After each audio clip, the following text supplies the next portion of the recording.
Hi trainers, I'm Tids. How's it going? Today we're going through the official patch notes by the one and only TPCI_Garbage King. So this patch is coming out in a few hours, I believe. I don't know, like very soon actually. I think going by the time zones, but I think it's coming out like today in a few hours. And they have the official changes, what's changed, why they've changed it, and the numbers. So I'm going to go through that with you in this video. Some additional Pokemon have been changed as well that we didn't know about. For example, Comfey, who has been nerfed before their actual release. I want to see what's changed about that. But yeah, let's jump into it. First, we have Sableye. So Sableye could easily use Shadow Sneak to safely hide in stealth.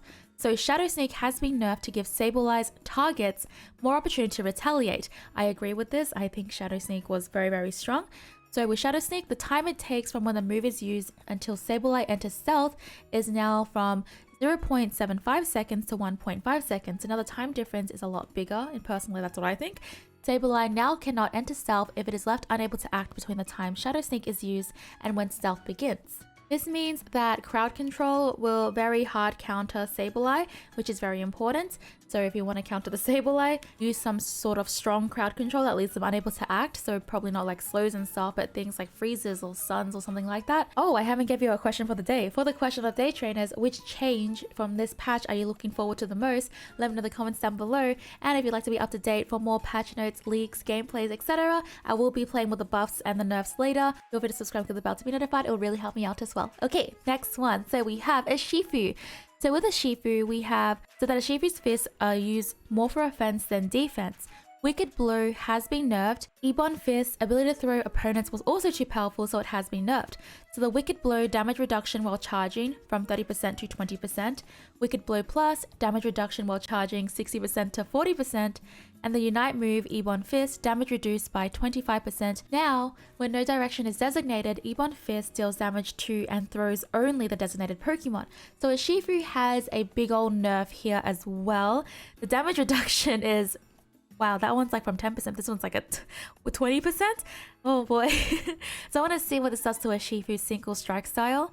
Then we have Urshifu's Rapid Strike style, which I think is the one that needs the most help. Boosted Basic Attack and Surging Strikes have been buffed so that Urshifu can continue attacking without interruption. Flowing Fist took too long to reach its full power, so it has been buffed. The Boosted Basic Attack move cooldown reduction 1.5 seconds to 2 seconds. Surging Strikes cooldown 13 seconds to 11 seconds. And the Unite move Flowing Fist, number of times the user needs to deal damage in order to increase the follow-up attack's consecutive blows by 1, 3, now to 2. So Urshifu's Rapid Strike style has been struggling, and probably they want to like also encourage more diversity with the moves and things like that.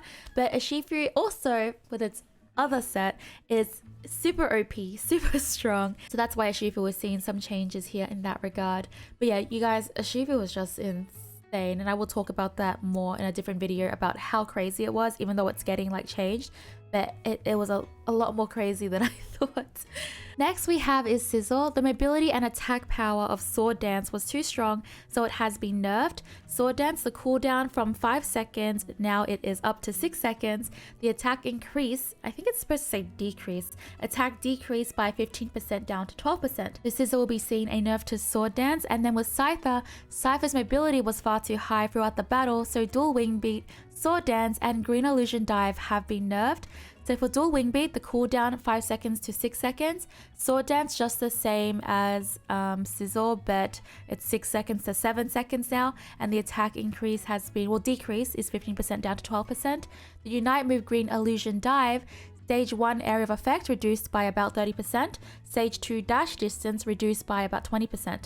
So we are seeing some changes to Scyther and a little bit to Scizor. Can I just say that I am really happy that they're telling us the reasons and they're actually writing notes with this. So it makes me look even more forward to patch notes, because now we don't have to deduct why they did this, but they give it straight out like why they're doing this, and I really enjoy that. This Pokemon has been like dominating, so we are going to be seeing some changes, especially to Scyther, which is pretty crazy. Next we have is Mr. Mime. So Mr. Mime has been able to contribute greatly in battle from start to finish. To reduce Mr. Mime's capability in the second half of battle, Confusion, Power Swap, and Showtime have been nerfed.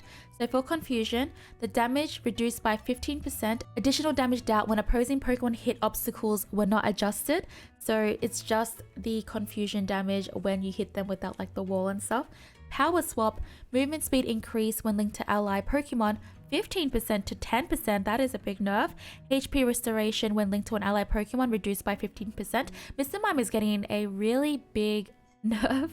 The Unite Showdown, or Unite Move Showtime, sorry, damage reduced by 10%. So we're seeing a really big nerf here to Mr. Mime because it's been able to contribute greatly in battle from start to finish. Like, it was just so strong from the beginning all the way to the end. So we are going to see some changes here. I wonder what that's going to do to Mr. Mime, who is just really just being one of the most craziest Pokemons to have ever taken over the meta. Like, insane. Next we have is Clefable. I'm very excited for this one. So Clefable, Moonlight and Gravity have been buffed so that Clefable can easily protect its allies. Moonlight, the HP restoration increased by 15%, and Gravity, time that opposing Pokemon are left unable to act 0.5 seconds. Now it is 1 second. So I'm very happy about this because I do think Clefable was like struggling and stuff, and wasn't like quite on par with like some other supporters, but I really liked the playstyle of Clefable like a ton when it came out. So I'm very excited to see how it's going to play now. I'm going to definitely play it when it comes out on this patch, so stay tuned for that because Clefable is just chef's kiss. It's so easy to use too. Next we have is Hoopa. So Phantom Force has been adjusted to make it easier for Hoopa to warp freely. Hyperspace Hole has been buffed because its ability to give an advantage had decreased, and Rings Unbound was buffed so it can be more easily timed. So with Phantom Force, the move now targets a designated location, instead of a designated Pokemon's location. Hyperspace Hole, the cooldown has been reduced from 12 seconds to 10 seconds.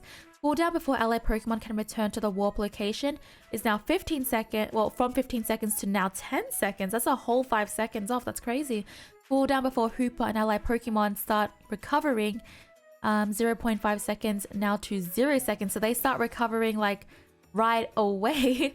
Wow, there's no delay in that. The Unite gauge needed reduced by about 15%. Whoa, this buff is huge. Hoopa's buff sounds crazy big. Wow. Okay, so we're gonna see some probably more Hoopa here just to see if this buff is like actually like fits into this current meta, but that's crazy. And this is all changed just before the championships as well. So Hoopa, who was a Pokemon that was dominating the scene back before Scyther Ruins was released, like when Hoopa was released, it was extremely strong. It changed the meta completely. This Pokemon got you to objectives so quickly, and now we're seeing a big buff for Hoopa. I wonder how the championships are going to deal with this. Like, will they bring Hoopa back? Will we see it more in 5-mans again? Because that is crazy big, the change. Next we have is Dragapult. So Dragapult, the damage dealt by Shadow Ball has been buffed. The Shadow Ball damage increased by 12%, and Shadow Ball Plus damage increased by 12%. So we're seeing a damage increase for Shadow Ball on Dragapult, which I'm excited to see on Dragapult as well. I want to try that out because I do like playing Dragapult a lot. And that is it for the official patch notes, but we do have the Comfey leak as well. So this is from El Chico Eevee. Big thanks to El Chico Eevee for leaking this change for us.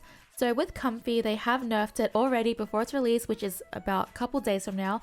So Magical Leaf, hit per leaf, it has been changed from 21% of your special attack plus 90, etc. Like, you know, the calculations. It is now plus 20% special attack. I'm just gonna say the numbers at the start because I don't want to say all of the whole equation. And then for Grass Knot, the damage from 81% now down to 78%. So they have reduced the damage of Comfey. They thought that Comfey was dealing like, I guess, a bit too much. It's not a very big change in my opinion. Like, it doesn't look that big, at least. I'm not gonna mathematically this in my head, but they have nerfed the damage of Comfey because I guess they want to keep Comfey more into a spot where it just doesn't, you know, if Comfey is on a Pokemon that is really strong and damaged already, it would be very hard to deal with if it was already as well dealing a lot of damage. And I thought Comfey's damage was pretty decent when I played it as well, and I will be playing a lot of Comfey when it actually is released. I will also have a little guide for it as well, so stay tuned for that. Feel free to subscribe and click the bell to be notified. If you haven't seen my exclusive leaks, they'll be linked right here for you. There are some crazy... I need your brain power for this, trainers, because this leaker is giving us hints and it's making it very fun to figure out what Pokemon it is. So these are the hints for you as well in that video. Thank you so much for watching, trainers. I'll catch you for the next one. Subscribe to the bell to be notified for more videos. And yeah, bye! Like the video if you enjoyed this. Bye bye bye bye.